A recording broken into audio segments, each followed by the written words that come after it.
Assalamualaikum warahmatullahi wabarakatuh.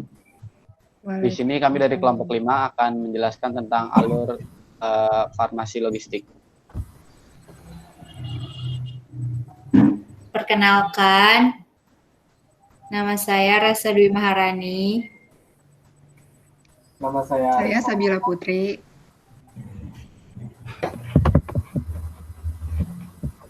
Nama saya Abdul Qadir Rafli.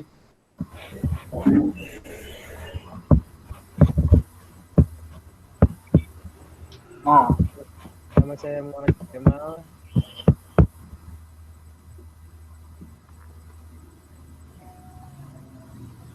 Nama saya Dandra Sa. Nama saya Arif Maulana.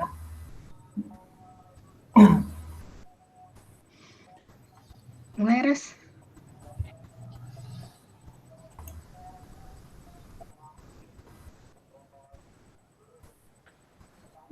Kita lanjutkan ke royal yang kedua, yaitu input data obat, transaksi, dan juga apotek.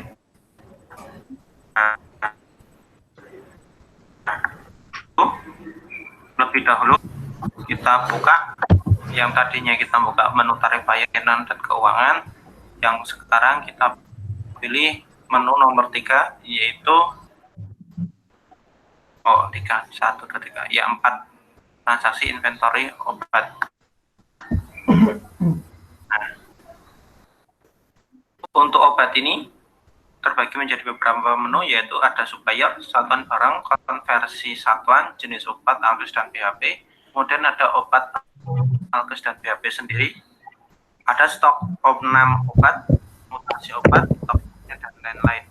Nah, kita buka langsung dari menu obat, alkes dan BHP. Untuk input datanya sama seperti pada form-form yang lain. Untuk input data langsung kita masukkan. Kemudian misalnya ini amoxicillin. Barangnya. Kalau tidak ada baca, dan langsung di step. Kapasitasnya. Ini misalnya posisinya itu, misalnya menggunakan botol, dalam satu botol ada berapa biji, atau misalnya kalau posisinya ini menggunakan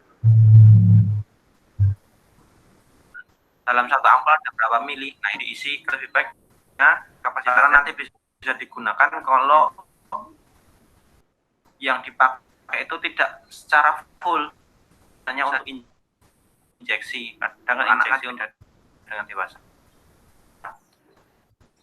Misalnya satu ampul anaknya cuma beberapa mili, nah itu lebih baik di sini diisi. Kalau misalnya satu ampulnya ada 100 mili, ya 100 mili, nanti tinggalnya bukan sampai ini tinggal dimasukkan lebih mudah. Jenis barangnya, untuk memilih kita menggunakan stasi. Harga belinya misalnya satuannya, misalnya kita menggunakan tablet ya,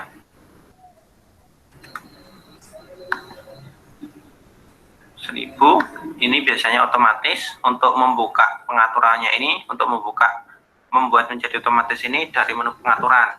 Tapi bisa saja kita buat manual, misalnya untuk rawat jalan 1.200, kalau BPJS ini juga 1.200, kalau ranah umum baru 1.300. Misalnya seperti itu, kita klik simpan. Nah.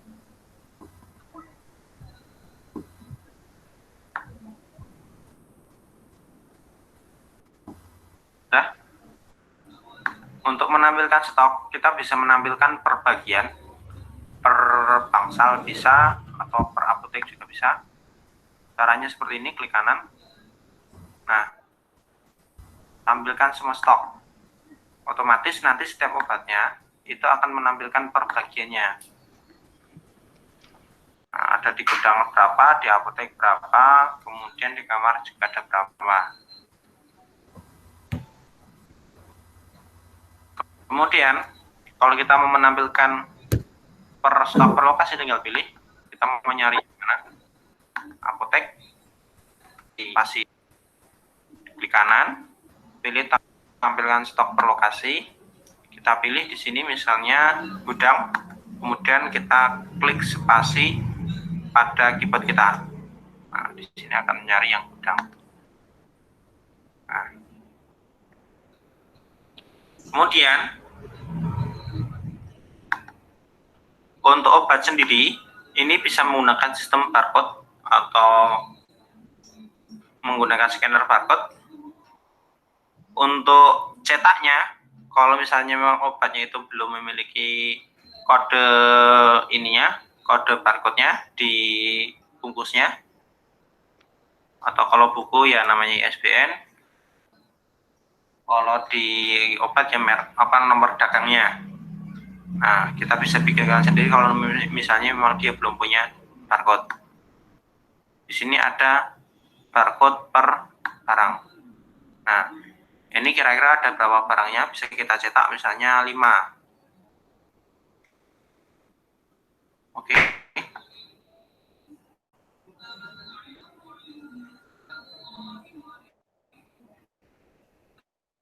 Nah, ini tinggal kita potong. Atau misalnya ini menggunakan biasanya kertas label.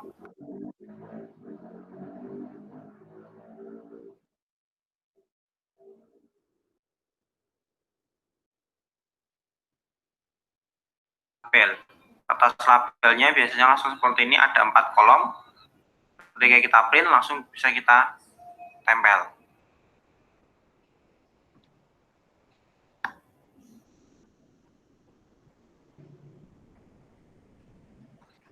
Nah, kemudian misalnya ini saya ganti dengan konidin tablet.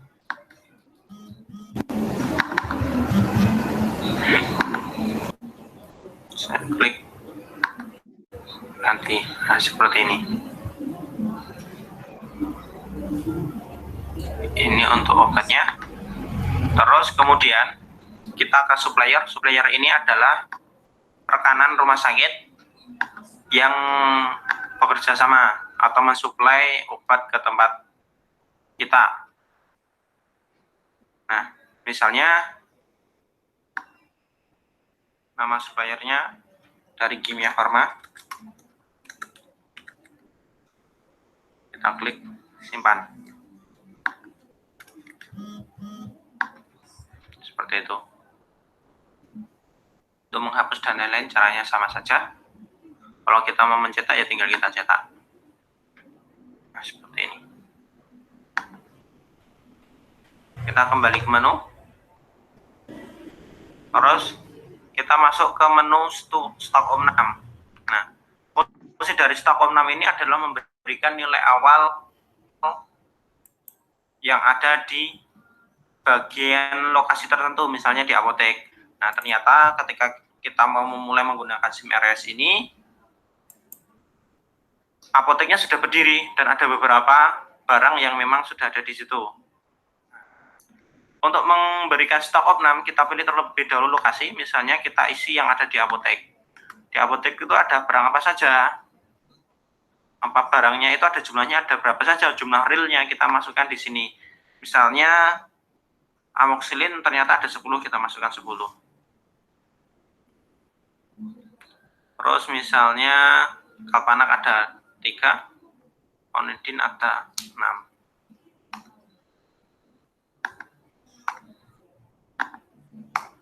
Kalau misalnya menampilkan selisihnya di sini, dibiarkan saja. Kalau posisinya min, berarti memang karena posisinya ini baru stok Om6. Kita kasih aja keterangan Om6 barang. Nah, Om6 barang ini biasanya dilakukan 1 bulan sekali untuk mengecek kalau misalnya ada barang yang hilang. Ngecek kalau misalnya ada barang yang hilang. Nah, kalau misalnya ada barang yang hilang, selisih di sini bukan lagi min, tetapi dia akan menjadi plus. Misalnya secara real barangnya itu ada 4, tetapi di database sebelumnya itu sudah tersimpan ada 10. Nah, itu 10 dikurangi 4, berarti ada selisih 6. Nah, kita tidak tahu yang 6 itu berada di mana, bisa jadi memang ketelisot atau bisa jadi memang ada pihak tertentu yang ngambil atau dicuri. Nah, fungsinya untuk itu. Kalau sudah, kita klik simpan. Nah, seperti ini. Secara otomatis di bagian apotek itu sudah ada barang amoxicillin 10, Kalpanac 3, dan Conidin 6. Seperti itu.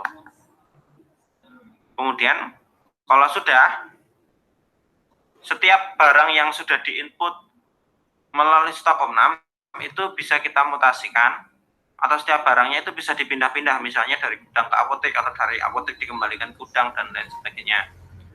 Kita coba ke mutasi. Nah, ini berasal dari mana? Misalnya tadi pembelian dilakukan di apotek karena posisinya saat itu beli, kita mau memindahkan barangnya ke gudang. Nah, kita masukkan ke gudang. Untuk memilihnya tadi, pakainya spasi. Nah, di sini ya. Di sini ada tombol bulat, ada kayak semacam klip. Dari apotek ke gudang. Kita cek di sini stok asal dari apotek amoxicillin itu ada 10, stok tujuannya atau gudang itu 0. Kita masukkan di sini yang mau kita mutasikan ke gudangnya berapa? Conidinnya misalnya di sini ada 1, ini saya mau mutasikan 2. Saya klik simpan. Oh ya, keterangan kita isi. Barang sudah berpindah. Kalau sudah, kita berlanjut ke menu selanjutnya, yaitu pengadaan obat. Stok obat pasien kita lewati, ini nanti maksudnya ke pembahasan obat ranap. Pengadaan obat atau BHP. Nah, ini dilakukan saat kita melakukan pembelian secara langsung. Berbeda kalau posisinya nanti digunakan untuk pemesanan barang. Jadi ini pembayaran yang kita langsung bayar secara tunai. Ya, ada nomor fakturnya. Data lama biasanya kita langsung bisa cari di tombol cari. Saya ulangi, tadi untuk membukanya dari menu, kemudian pengadaan obat dan BHP. Data transaksi lama itu bisa dicari melalui tombol cari yang ada di bawah. Nah, di sini nanti bisa kita cari dari data yang lama. Kita uji coba terlebih dahulu untuk pengadaan obatnya. Kita cari suppliernya dari Kimia Farma. Terus petugasnya kita pakai seadanya dulu, Mas Hansa. Pilihnya sama, kita klik di sini, kemudian kita klik pada tabelnya atau pada data di tabel, kemudian kita klik spasi. Begitu juga lokasi transaksi pengadaan ini mau langsung disimpan di mana? Misalnya kita mau langsung menyimpannya di apotek, jadi bisa dipilih langsung di apotek atau ditaruh di gudang bisa. Nah, seperti ini. Ini 20, ini juga 10. Nah,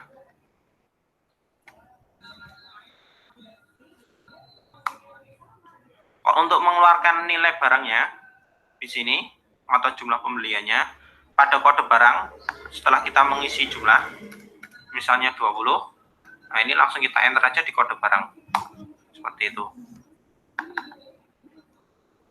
Misalnya di sini 5, kita enter seperti itu.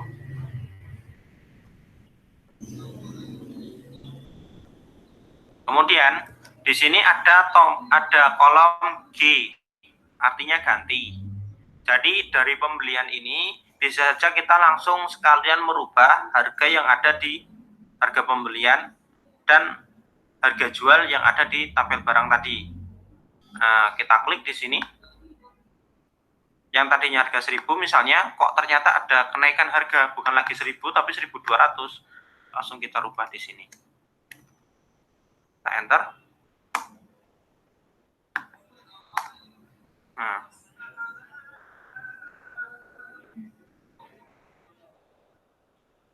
secara otomatis ini langsung jadi 1.200 gitu. Kalau sudah,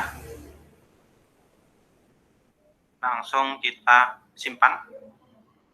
Nah, ini data ini kenapa bisa double? Karena posisinya untuk pencarian setiap data, setiap yang berisi dia akan ditaruh di atas, kemudian di bawahnya lagi dia tinggal mencari ada data apa lagi.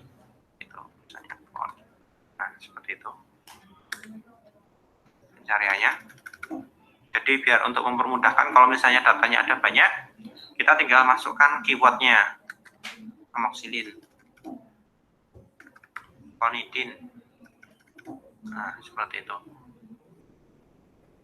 Tarpana. Kalau sudah, kita klik simpan. Nah, PPN di sini bisa diisi, bisa tidak, sesuaikan dengan transaksi yang ada.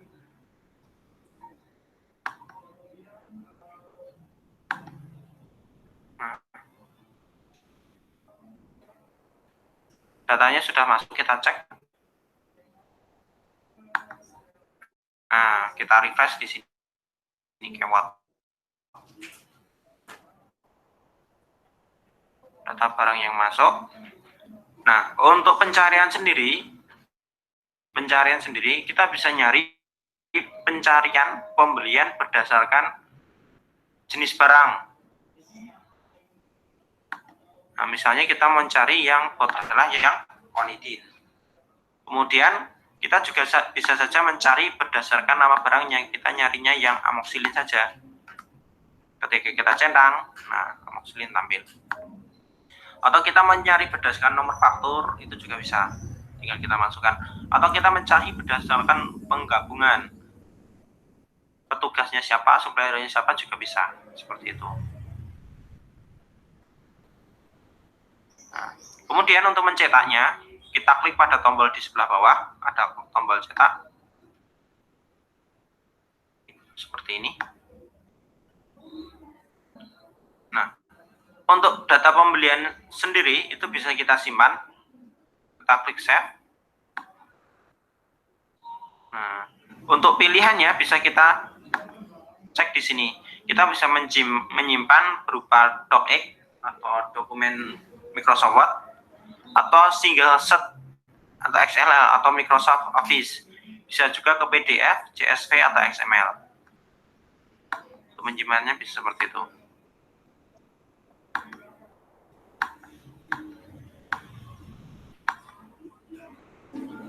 Demikian untuk proses pengadaan barang. Kita klik keluar. Kemudian kita pilih menu berikutnya. Nah, yaitu pemesanan. Untuk pemesanan ini, itu caranya sama seperti yang ada di dalam pembelian atau pengadaan. Caranya sama persis.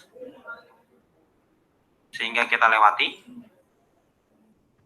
Untuk mengecek apakah tadi pembeliannya sudah benar, atau barangnya sudah nambah atau belum, kita cek di obat, altes, dan PHP.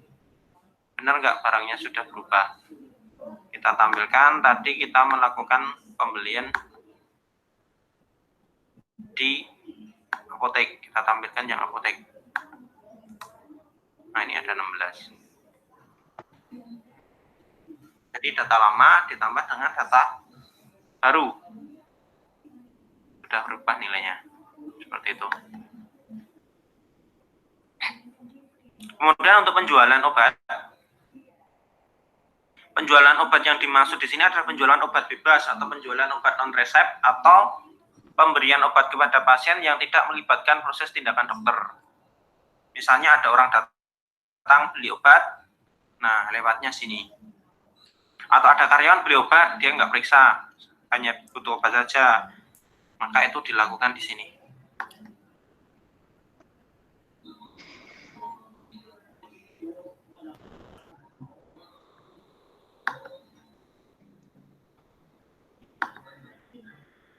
Ini ada transaksi penjualan. Terus, apakah pasien perlu daftar? Tidak perlu. kita tambahkan data pasien yang menggunakan strip yang bisa nanti dipakai secara umum.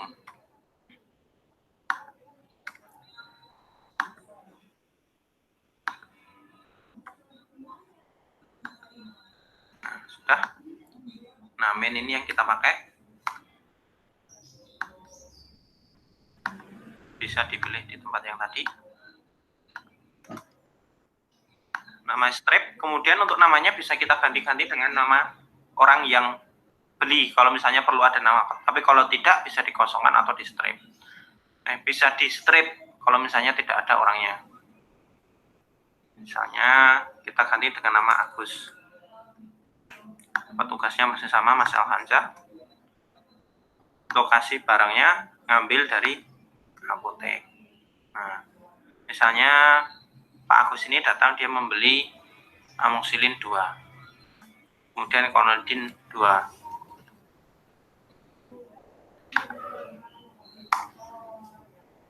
Grand totalnya adalah 7.200.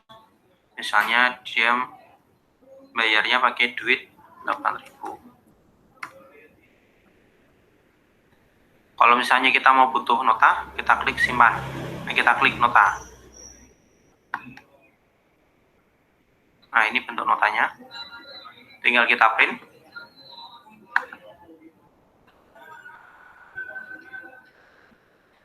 Nah, tinggal kita print saja.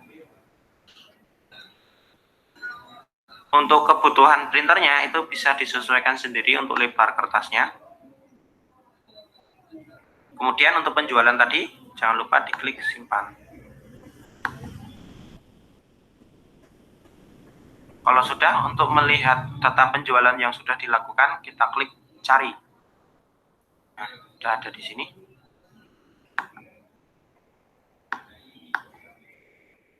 Kalau kita mau mencetak, caranya sama. Seperti itu.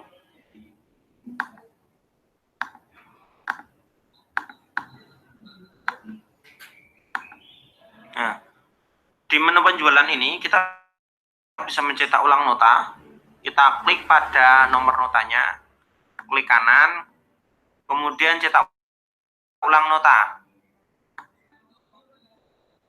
Nah, ini mau cetak nota yang nomor berapa? Bisa nomor 1, nomor 2, nomor 3.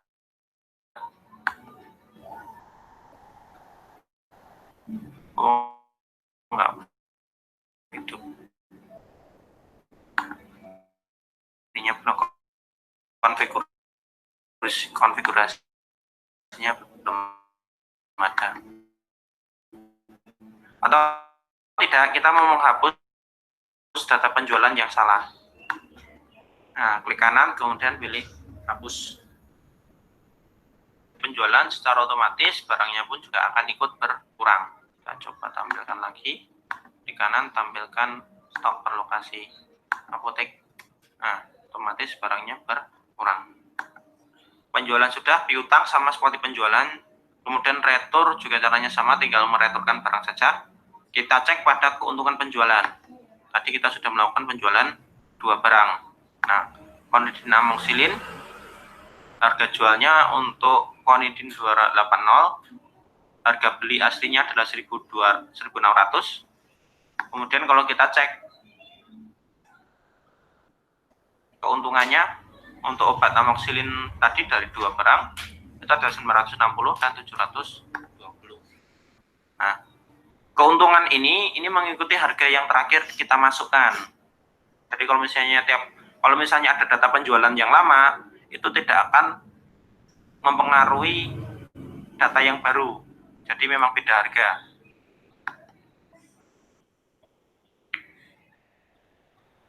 Kemudian sirkulasi obat alkes dan PHP. Nah, ini untuk transaksi yang terjadi. Kalau dalam 1 hari ini ada pembelian, secara otomatis dia akan masuk. Begitu juga dengan nilai nominalnya. Ini terjadi pembelian 20, 5, 10. Kemudian ada penjualan. Tadi ada Conadin 2, amoxicillin 2. Ke pasien ini nanti yang diberikan kepada pasien lewat kamar inap maupun lewat bangsal, piutang, dan lain-lain. Kemudian keuntungan pemberian obat ini adalah keuntungan pemberian yang dilakukan di kamar inap maupun bangsal. Nah, di sini masih kosong.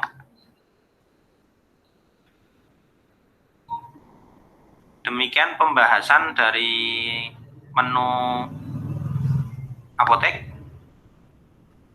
Kita sambung nanti ke pembahasan berikutnya. Yaudah, kalau misalkan dalam jurnal kebutuhan logistik farmasi di RSMBSD periode Juli 2017 sampai Juni 2018 dapat disimpulkan bahwa rumah sakit tersebut sudah menggunakan sistem informasi, tetapi memiliki hambatan. Nah, hambatan tersebut yaitu terdapat pada stok opnam, sehingga peningkatan kualitas sistem informasi mutlak diperlukan guna memperbaiki informasi ketersediaan obat. Jadi, rumah sakit itu sudah melakukannya, tetapi harus ditingkatkan lagi pada stok opnamnya untuk memperbagus kualitasnya. Lalu apa lagi Bil? Udah. Gak tahu lagi. Kayaknya itu aja deh. Udah. Iya. Terus kalau misal ya udah kita aja. Beres yang satu lagi.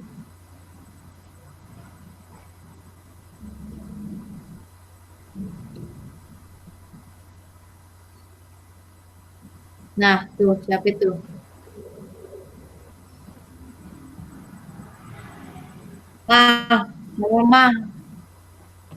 Mal. Gua nih baca. Oke. Kesimpulannya adalah pelaksanaan metode dalam perencanaan, penyimpanan, dan pencatatan, serta pelaporan terhadap pengolahan persediaan obat di Rumah Sakit Siti Khadijah sepanjang ini belum tergolong kategori baik. Pelaksanaan yang tidak baik dari kegiatan tersebut dapat mempengaruhi efektivitas kegiatan pengelolaan persediaan obat Rumah Sakit Siti Khadijah sepanjang ini. Efektivitas dan efisiensi dari kegiatan pengelolaan persediaan obat mempengaruhi stagnan dan stok obat. Logistik farmasi Rumah Sakit Siti Khadijah sepanjang ini memerlukan pengkajian dan menerapkan metode penghitungan jumlah obat yang direncanakan untuk periode selanjutnya, serta mengkaji ulang terhadap biaya pengadaan obat tanpa menyerahkan surat pesanan sebelum obat tersebut datang. Instalasi farmasi mengeluarkan beberapa ketentuan, yakni menetapkan batas untuk jumlah pengadaan obat di luar perencanaan obat yang telah disusun dan jadwal kegiatan untuk melakukan kunjungan pengontrolan ke penyimpanan obat yang di luar ruang logistik. Instalasi farmasi Rumah Sakit Siti Khadijah sepanjang ini perlu melakukan evaluasi manajemen terhadap seluruh kegiatan pengelolaan logistik dimulai dari perencanaan hingga pencatatan dan pelaporan. Udah. Ada yang mau ditambahin nggak?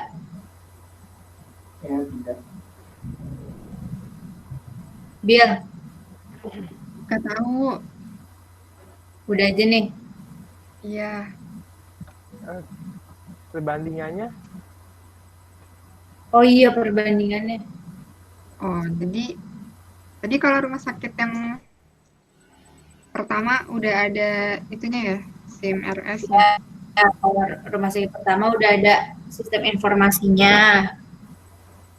Tetapi ada hambatannya di stok opnam obat.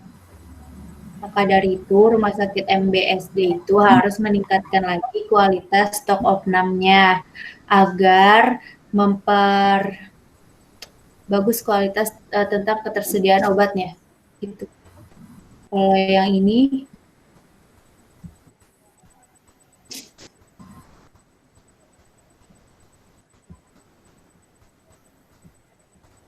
berarti kalau yang ini kan dia belum kan? Kalau misalkan rumah sakit ini dia belum menerapkan sistem informasinya, jadi kayak masih manual.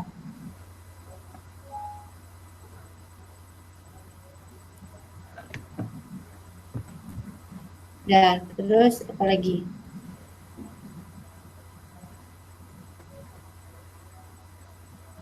Udah. Udah.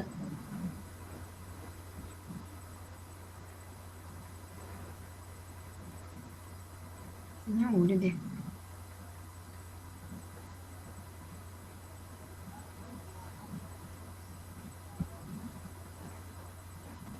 Udah berarti nggak ada yang mau nambahin lagi. Dari gua nggak ada.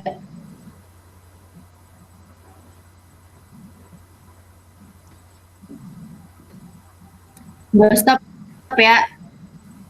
Ya, Stop. Penutupan dulu. Oh iya. Sekian dari sekarang kelompok penutup. Tenang aja. Ya udah. Sekian dari kelompok 5. Mohon maaf apabila ada kesalahan. Assalamualaikum warahmatullahi Warahmatullahi wabarakatuh. Sadaqallah.